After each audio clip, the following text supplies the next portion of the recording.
بسم الله الرحمن الرحيم. الرحمن علم القرآن، خلق الإنسان علمه البيان. الشمس والقمر بحسبان، والنجم والشجر يسجدان. والسماء رفعها ووضع الميزان، ألا تطغوا في الميزان. وأقيموا الوزن بالقسط ولا تخسروا الميزان.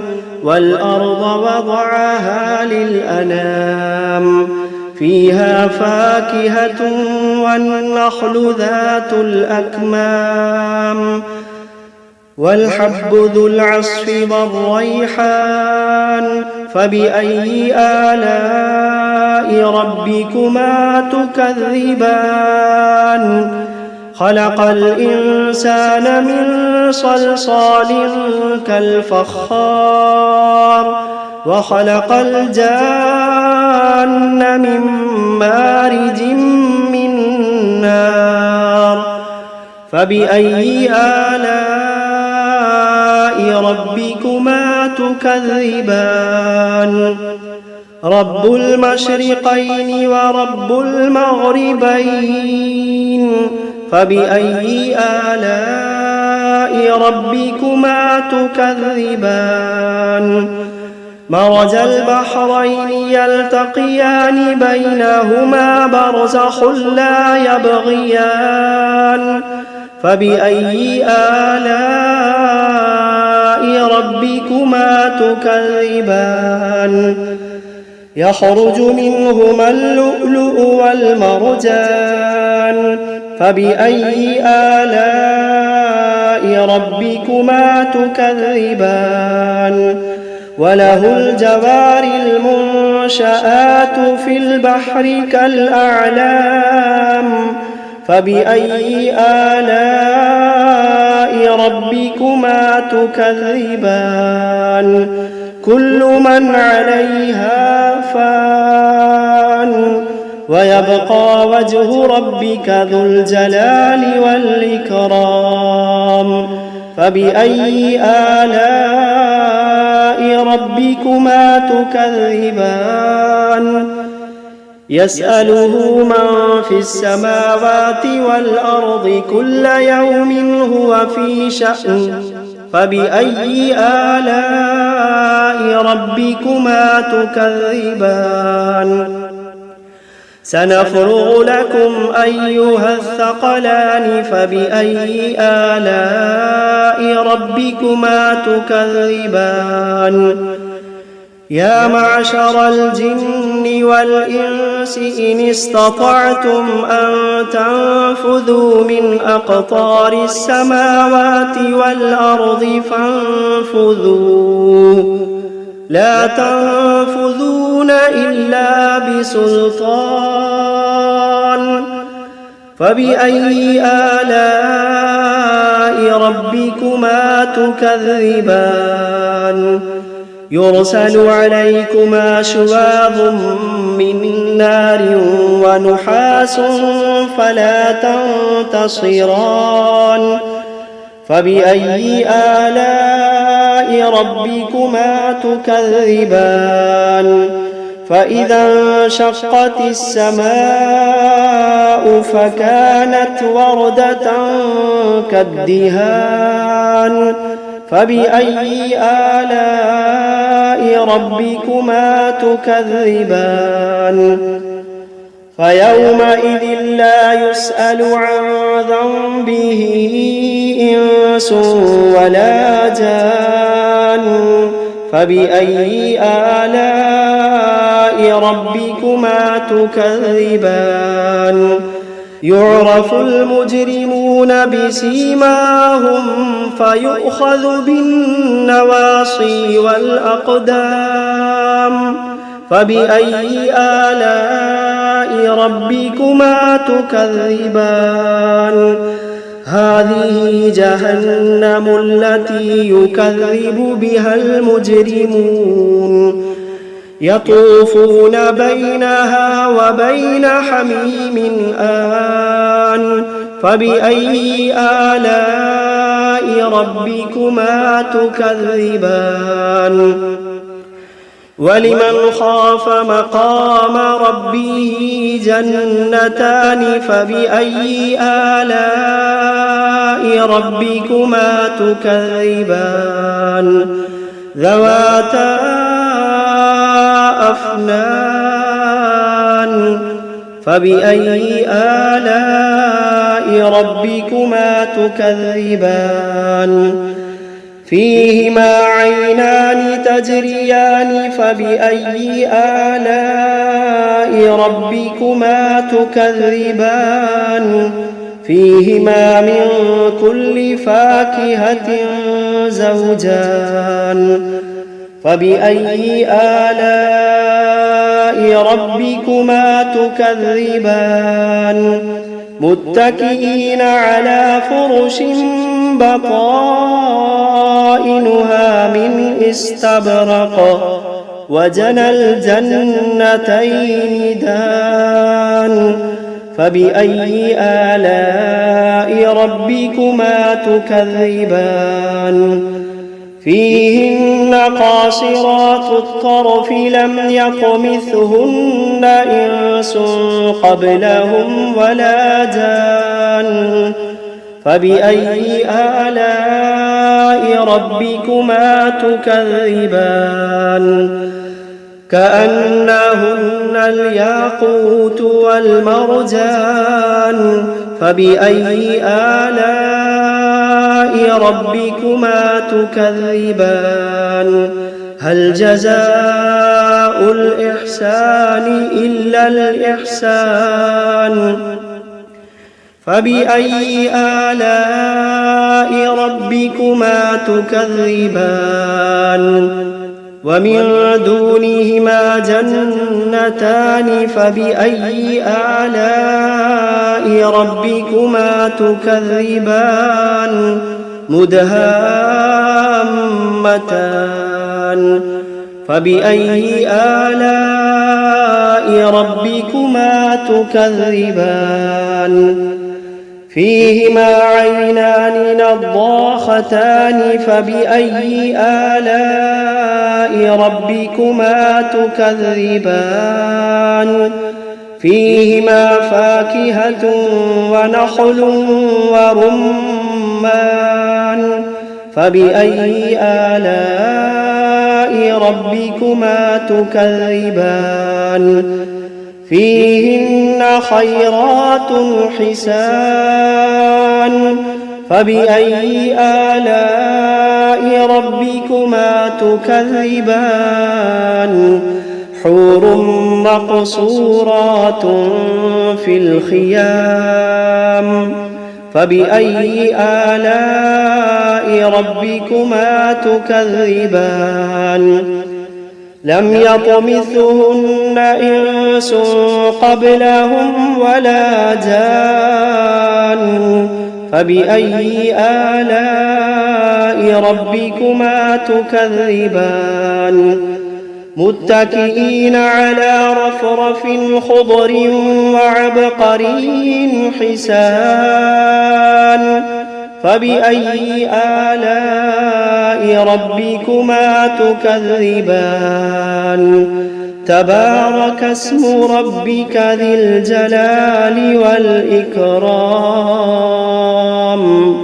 بسم الله الرحمن الرحيم تبارك الذي بيده الملك وهو على كل شيء قدير الذي خلق الموت والحياة ليبلوكم أيكم أحسن عملا وهو العزيز الغفور الذي خلق 7 سماوات طباقا ما ترى في خلق الرحمن من تفاوت فارجع البصر هل ترى من فطور ثم ارجع البصر كرتين ينقلب إليك البصر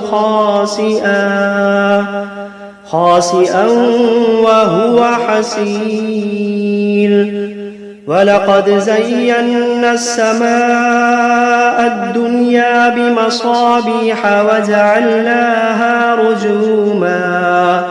وجعلناها رجوما للشياطين وأعتدنا لهم عذاب السعير وللذين كفروا بربهم عذاب جهنم وبئس المصير إذا ألقوا فيها سمعوا لها شهيقا وهي تفور تكاد تميز من الغيظ كلما ألقي فيها فوج سألهم خزنتها ألم يأتكم نذير قالوا بلى قد جاءنا نذير فكذبنا وقلنا ما نزل الله من شيء إن أنتم إلا في ضلال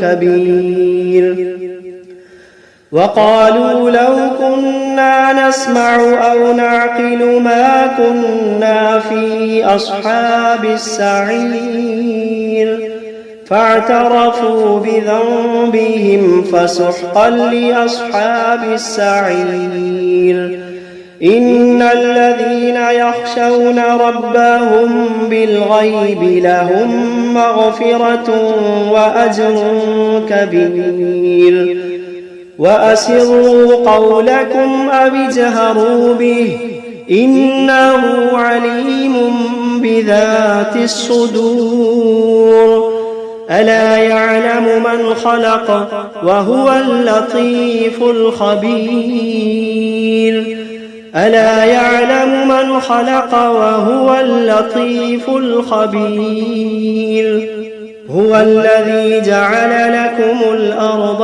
ذلولا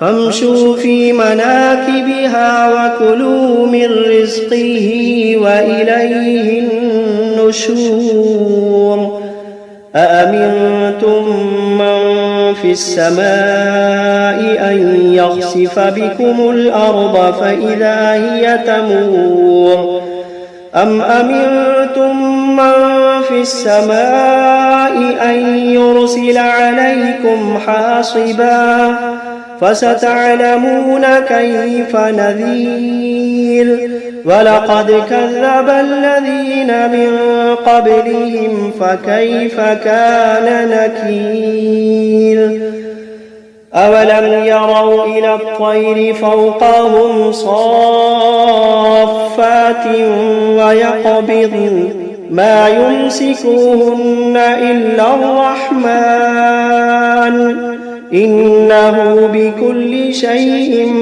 بصير أمن هذا الذي هو جند لكم ينصركم من دون الرحمن إن الكافرون إلا في غرور أمن هذا الذي يرزقكم إن أمسك رزقه بل لجوا في عتب ونفور أفمن يمشي مكبا على وجهه أهدى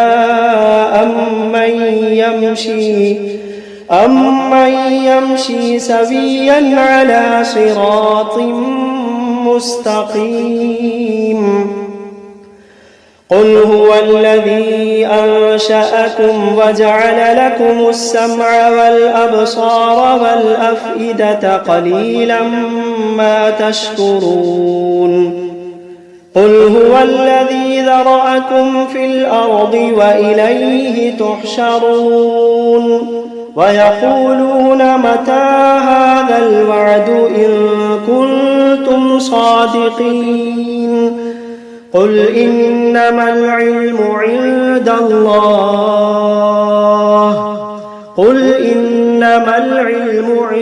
الله وإنما أنا نذير مبين فلما رأوه زلفة سيئت وجوه الذين كفروا وقيل هذا الذي كنتم به تدعون قل أرأيتم إن أهلكني الله ومن معي أو رحمنا فمن يجير الكافرين من عذاب أليم قل هو الرحمن آمنا به وعليه توكلنا فستعلمون من هو في ضلال مبين قل أرأيتم إن أصبح ماؤكم غورا فمن يأتيكم بماء معين بسم الله الرحمن الرحيم قل أوحي إلي أنه استمع نفر من الجن فقالوا إنا سمعنا قرآنا عجبا يهدي إلى الرشد فآمنا به ولن نشرك بربنا أحدا وأنه تعالى جد ربنا ما اتخذ صاحبة ولا ولدا وأنه كان يقول سفيهنا على الله شططا وأنا ظننا أن لن تقول الإنس والجن على الله كذبا وأنه كان رجال من الإنس يعوذون برجال من الجن فزادوهم رهقا وأنهم ظنوا كما ظننتم أن لن يبعث الله أحدا وأنا لمسنا السماء فوجدناها ملئت حرسا شديدا وشهبا وأنا كنا نقعد منها مقاعد للسمع فمن يستمع الآن يجد له شهابا رصدا وأنا لا ندري أشر أريد بمن في الأرض أم أراد بهم ربهم رشدا وأنا منا الصالحون ومنا دون ذلك كنا طرائق قددا وأنا ظننا أن لن نعجز الله في الأرض ولن نعجزه هربا وأنا لما سمعنا الهدى آمنا به فمن يؤمن بربه فلا يخاف بخسا ولا رهقا وأنا منا المسلمون ومنا القاسطون فمن أسلم فأولئك تحروا رشدا وأما القاسطون فكانوا لجهنم حطبا وأن لم استقاموا على الطريقة لأسقيناهم ماء غدقا لنفتنهم فيه ومن يعرض عن ذكر ربه يسلكه عذابا صعدا وأن المساجد لله فلا تدعوا مع الله أحدا وأنه لما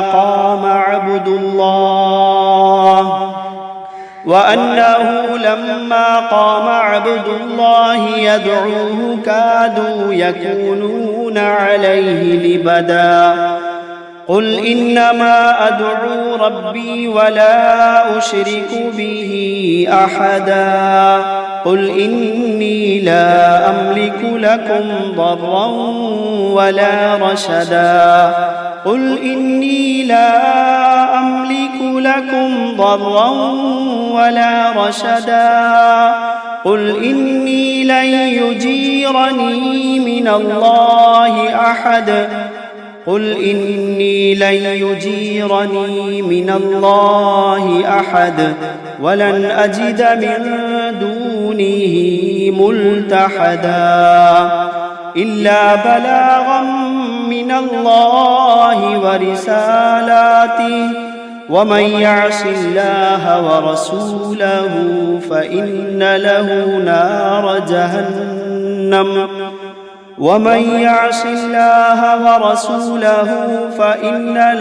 نار جهنم خالدين فيها أبدا.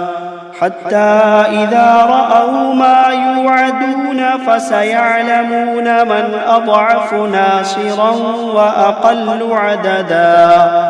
قل إن أدري أقريب ما توعدون أم يجعل له ربي أمدا.